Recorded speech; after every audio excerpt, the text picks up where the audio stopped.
Always when I'm walking here, so I'm going here, he starts to work with the hands and just like kick out, boom, walk back. So I'm always like trying to create this counter reaction, footwork side to side, boom.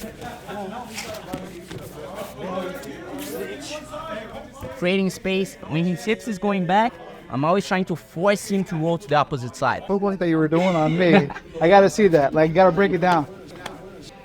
Hard to break down because like it's a lot of instinct. So like what I do most of the times, like when I'm trying to footwork, I try to always keep like creating angles. So I'm here, I always try like to create angles to one side. When I start to see any type of hook, so like if you start to grab my feet, what I like to do a lot, like the opposite, this is the most common.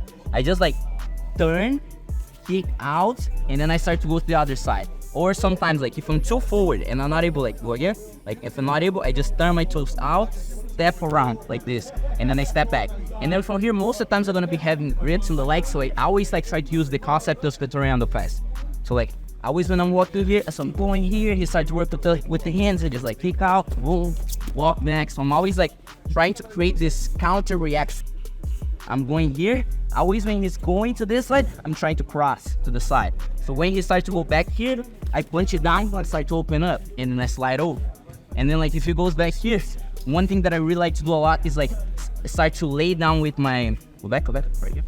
Start to move my knee over like this. Moving like as a shin trap, I'm doing like this. Sometimes like when I'm on the middle of the movement, people often, like very often, they're gonna drop the leg. Okay, because like you're moving, you're trying to recover your guard, or like sometimes I'm like putting pressure in your knees down, I just slide my knee over. And now here, like super hard to block any type of pass because like I'm killing both legs with my shin, and then I just start to slide, or I can go to the knee cut, or I can use the same concept, just like slide the knees across the opposite side, and then just go to the back. So footwork is really passive. It's a lot of grip play too. Yes, grip placement and distance management. One thing that's like super important, like I always like to think about guard passing and any type of like guard situation about like 3 instances of distance. We have like the close space, whereas like you're gonna have stack pass, you're gonna have like any type of like half guard pressure pass. You're gonna have this mid distance, they're gonna have a little more like knee cut, where it's not too close, you're close but not too close, long stab, this type of stuff. And you're gonna have the Toriando pass on the outside pass, like shuffling and walking around. What's the Toriando? Toriando is this one. The basic like, boom, we cross to the side, then you go here, like this is the Toriando pass. You just like, boom, cross it around. The most basic one, like the throw by. Okay, so we have these 3 like ways to pass the guard. It's really important for you to realize which one is best for you. Like what's best for my game is like mid distance and especially long distance. I'm always trying to fight like here on a width that's hard for you to engage on the guard. When I was training with you, like probably realized it's super hard to start to work with the guard on me. Why? Because I keep this, I'm never doing like this. If I'm doing this, I'm passing your guard. I always, when I engage, is because I'm sure that I'm on a good position and it's gonna be bad for you. I'm engaged on a position that's advantage for me. I'm not like just engaging because I'm engaging. So I'm here, I'm always trying like to work, footwork side to side, go.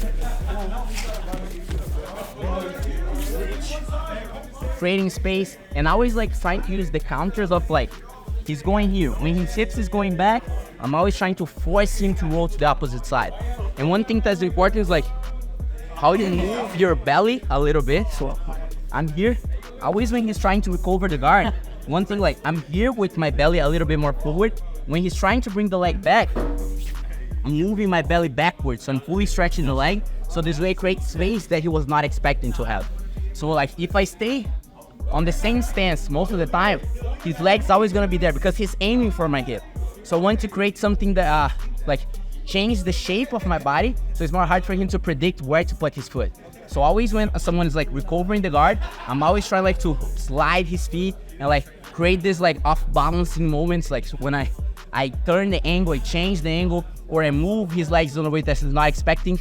Always trying to work with like this small counters. Like this is the type of pass that's like really hard to teach because it's made a lot of like predicament. So you need to predict what your opponent's next step. You're linking a lot of different sequences Yes. and techniques together, but you're moving with action reaction. Yes, I'm moving action reaction. This type of guard pass is like, I'm not fighting to force something to happen. I'm fighting to like make you move. When you start to move, I'm gonna see the small gaps. It's hard to teach this type of pass because like it's a pass made of prediction, so you need to understand a lot about the bottom game. What your opponent gonna do? What's the options they have? When like if I'm here, like I get on the side right here, I get on this side. What's the reaction that he's gonna do? He's not gonna like turn into turtle. That's not gonna happen. So like I know here he's not gonna turn to turtle. He can bring his hips back, or he can try to throw the leg over. That's the two most common reactions. Of course he can invert, but like if I'm fighting against someone that invert, I put this on the game. But if I'm fighting against like normal people that don't invert so easily, I'm not adding this in the game. I just like go for the basic reactions. Hip escape, bringing the hips back, or throwing the leg. These are the three most common reactions. You just need to have a plan for each of them. So like when I'm here, when my opponent's bringing the hips back, I'm trying to swing him to the side. So he's just bringing the hip. So like I'm here, he's trying to bring the hip, I'm swinging him to that side, okay? I just like take advantage of the momentum, like from here, boom, and then I swing him all the way across the opposite side. But then my opponent starts to throw the leg over. I can start to hug right here, switch, and get underneath. Or sometimes if he's throwing the leg over, I can try like block and start to work like for some like, forgot the name of this position, is like dog something pass, I don't remember. So like I just make the grip and like start to kill this, like not letting him throw the leg over. Or if I'm here and my opponent starts to hip escape, so he tried to hip escape, I'm gonna drop my hip and start to engage on a weird angle that he's not expecting. So like I just have a plan to most of the reactions. Like if you have a plan for any reaction, it's just like a little more easy to link. So you need to be able to have like a game plan. Looks like very random if you look from the outside, but the main idea is like linking small positions, linking small predictions that you have. And like most of the times you're not gonna get a pass. You're gonna need to do like 3, 4, 5, 6 times. On the 6th one, when you do something your opponent's tired or you do a mistake, and then you got the pass. Because the thing for me, when you're doing that footwork, you were setting the pace. Yeah. It makes sense now because you know what your typical reactions are, so you know how to respond to that. Yes, I don't respond. I Whereas force you to react. I'm just trying to keep up with your reaction to Yes, I'm trying to like narrow your options. Like more that I let you work, more I let you do grips, more easy it's gonna be for you to have different options. I don't know if you're gonna play spider, lasso, de la riva. I don't know your game. Let's say I don't know your game.